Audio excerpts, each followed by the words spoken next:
The first reading today talks about King Solomon. And more is said about Solomon in the scriptures than any other king except his father David.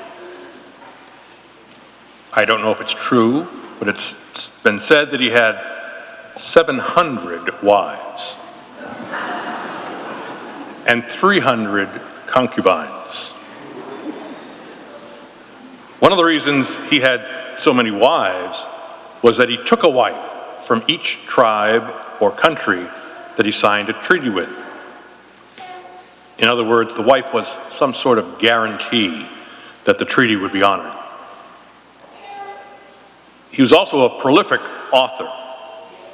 It is said that he wrote 3,000 psalms, over 1,000 songs, and much of the book of wisdom and the book of Proverbs are attributed to him, but his direct authorship is not undisputed.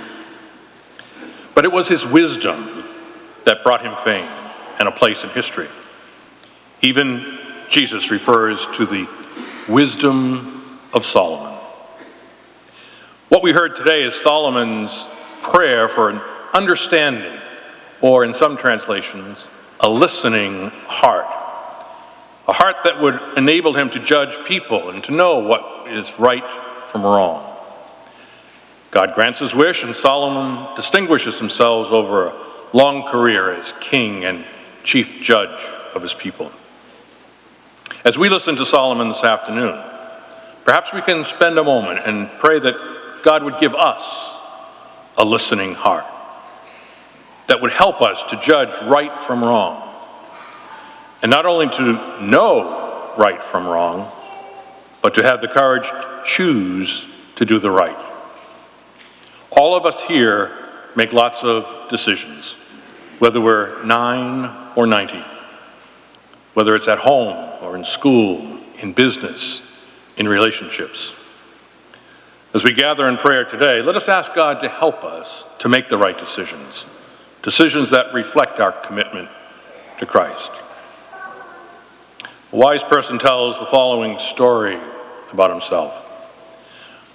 When I was young, I prayed that God would give me the energy to change the world. When I reached middle age, I realized that I had not changed one person. So I narrowed my prayer and asked God to give me the energy to change my family and friends. When I reached old age, I modified my prayer again and asked only for the energy to change myself. I then realized if I had begun with this prayer, I would not have wasted so much time. Our prayer today is that God grant us a listening heart. And if we start there, the possibilities for changes for the good are endless.